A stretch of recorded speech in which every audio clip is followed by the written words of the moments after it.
মহারাজা বীরবিক্রম কিশোর মাণিক্য বাহাদুর ত্রিপুরার সংস্কৃতির জগতে এক অন্যতম নাম ছিলেন। এই মহারাজ জাতি জনজাতির মেলবন্ধনকে কিভাবে সুদৃঢ় করা যায় তা তিনি শিখিয়েছিলেন প্রত্যেককে।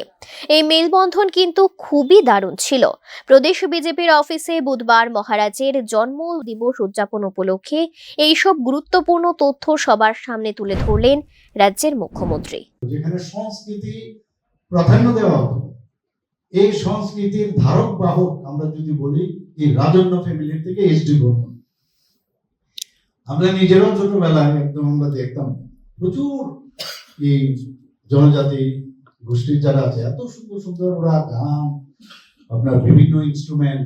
আমি নিজেও ওনাদের বাড়িতে যেতাম, দেখতাম, বসে থাকতাম, সুবিধা ছিল যাওয়ার। একটা পরিবেশে আলাদা ছিল, আলাদা করে ভাববার না যে তুমি এমুক আমি এমুক, এরকম ছিল না। এবং বাংলা যে সংস্কৃতি